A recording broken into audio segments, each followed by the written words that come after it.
All right, please. But do you know what I write them for? The money? The dockers, the railwaymen, the North. I love it. I love it. I feel passionately about it. They're choking it to death, and I'm saying rage! Rage against the dying of the light. Because they're killing it. They're letting it die. My North. Whereabouts do you live?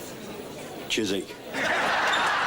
If you keep one of those up for me, I'll keep something up for you. And when I saw it back, I died of embarrassment. And I knew that I made the right choice. I should always ask the questions and never be in a position where I'm answering them. Certainly not as an actor, that's for sure. Now, let me get this right. Star of Troilus and Cressida, Les Liaisons Dangereuses, and Truly Madly Deeply, got through that all right, Alan Dickman. And Victoria always does a sketch for comic relief, and they're always fun. But she went to Africa twice and was brilliant both times. The thing I remember is she was the first person to sort of choose to live with the people she was making a film about. She didn't want to go in, do her piece to camera. I think that was the point, is that she was trying for herself to find out the truth of what was happening there. Good night, Scholastic. Good night, Victoria. Good night, Apologise. Good night, Victoria. Good night, Blessing. Same to you.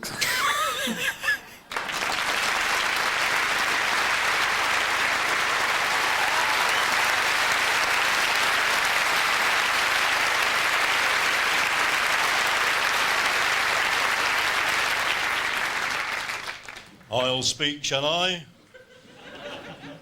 You paid for the Scotch egg. No. What we'd like to do, if we may, Malcolm and I have been looking at Miss Wood's career over the years, and granted this is a ballyhoo, whoop-de-doo occasion. Wouldn't want to put a dampener on things. We'd like to put a bit of a dampener. I'd say we're looking at reducing the fun element here by about 27%. Push on, Willis. People are waving. What we feel, Malcolm and I, is that Miss Wood has been overpraised. Way over. Her reputation is founded on a very rocky foundation. Sandy. Eh? Sandy, foundation. Oh. Thought you'd spotted Miss Toxvig.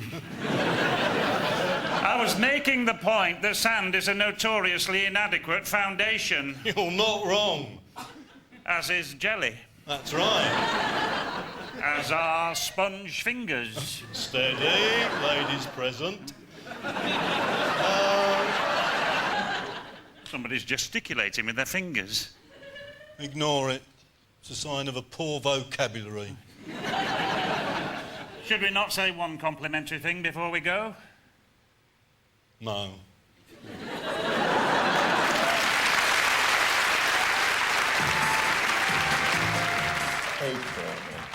Well, straight away, I'm laughing. Acorn Antiques, can I help you? You've got the scenery wobbling and falling down. You've got people coming and going in the wrong places, having a fag out the back and realising they're on camera. I was a fan of Acorn Antiques because I had actually been in Crossroads, the original Crossroads TV programme, where the scenery did move. Excuse me, Miss Babs and Miss Berta, could I have a word? Well, if it's to ask me for another job for your untrustworthy cousin Joseph, then the answer's no. This last little escapade has 32 parts in French. My favourite moment in Acorn Antiques really was when Victoria wrote that we should change it into a health farm for absolutely no reason at all. Nobody referred to it. Nice tray of decaffeinated coffee. Low fat milk and sugar-free sugar. Goodness, how I enjoyed myself. I mean, when Judy came on with her leotard and it was all too big for her and it concertinaed up in a crotch, I mean, that was funny. There was no way that I was going to do that without laughing because I couldn't. My favourite line, I'll tell you, was Mrs. Overall saying, "What is it, muesli?" It was having his breakfast. What was it, muesli? Does it, Muesli? She's choking on her own macaroon. Get Dr. Whitney, the family doctor. He can't. He's been blackmailed in the Sudan. Oh, darn. Makes you cry with laughter. Are we off? I thought that went quite well, didn't you? Still on air. Please welcome back to the stage, Mr. Jim Broadbent.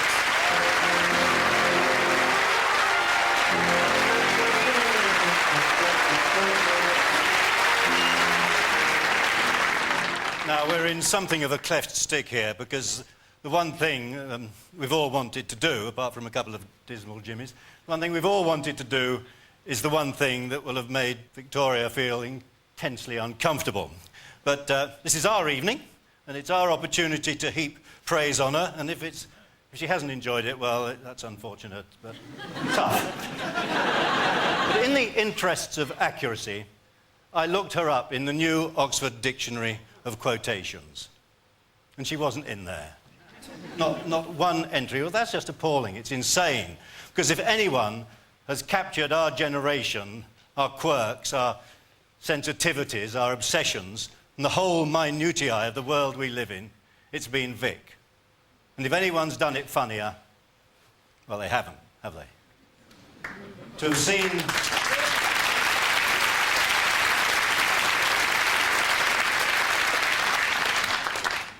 To have seen Victoria's work over 30 years, so sure, so consistent, has been a constant delight. And it's also been a source of enormous pride.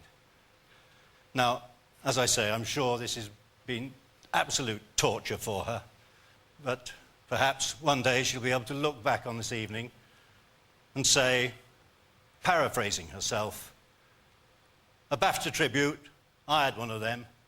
It's like a kick in the arse with an open-toed sandal as an out to it. Ladies and gentlemen, Victoria Wood.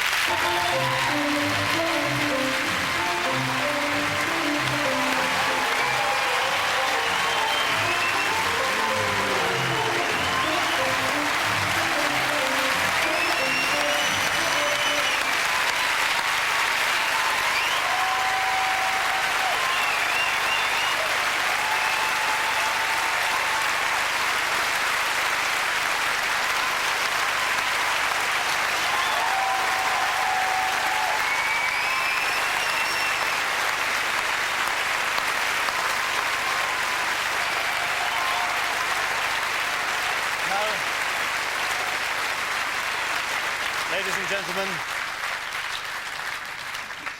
it's my great privilege to welcome to the stage, to help me with presenting this award, an actress dear to us all, whose beauty, whose talent, whose craft we've all admired. She's taken time out from her increasingly hectic schedule to be here, and is someone who I've longed to share a stage with. Ladies and gentlemen, please welcome Boadicea Overall.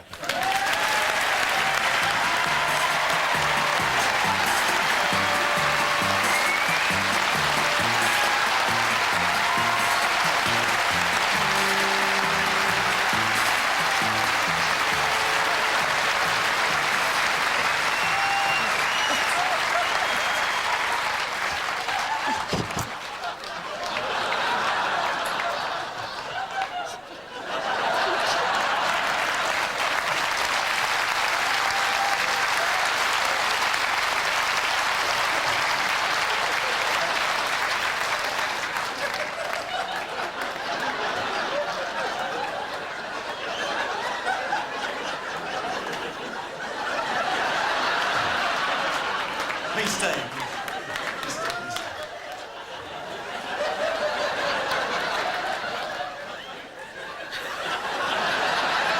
On behalf of the British Academy,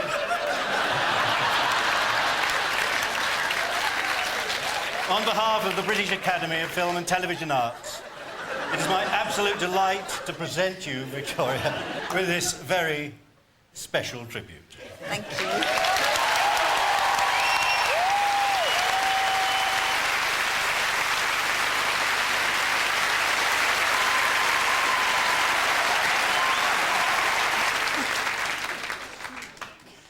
The reason we had to stick it onto the tray was because this afternoon Julie dropped it and she came within this much of breaking Jim Broadbent's foot. And those two masks on either side went...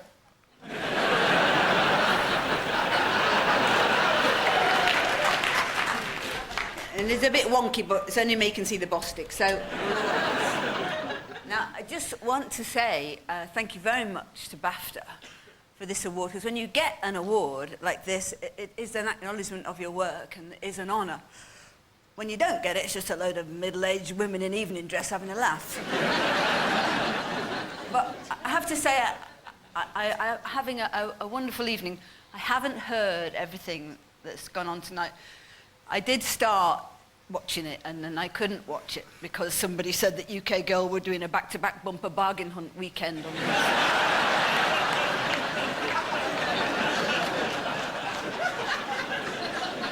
But what is especially nice for me tonight is I see so many people I know, because 25 years ago when I was first in television and I used to get invited to awards dinners and I didn't really know anybody and I would get a little bit drunk because I was nervous.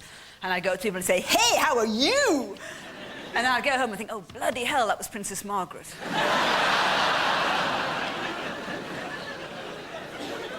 And the other nice thing about tonight is that I was fairly sure I would end up getting something.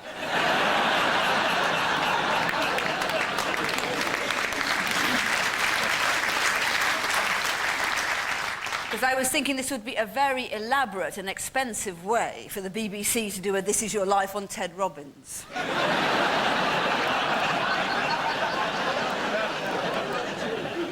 Now, I'm going to introduce the final item in the show tonight, and I'm not in it, thank God, because I'm feeling a bit self-conscious about what I look like, because a few weeks ago I was in a restaurant and this woman came up to me and she said, has anybody ever told you that you look like Victoria Wood?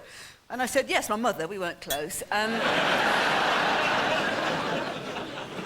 I said, no, actually, I am Victoria Wood. And she said, oh, she said, I wasn't sure, because on television you look like this. So, sorry, everybody, for looking like that. But what I'm going to introduce to you now, you may know about a soap opera that was on television a few years ago called Acorn Antiques, which was axed because of falling ratings. Because it was placed head-to-head in a ratings war with When Celebrity Breast Enlargements Go Wrong.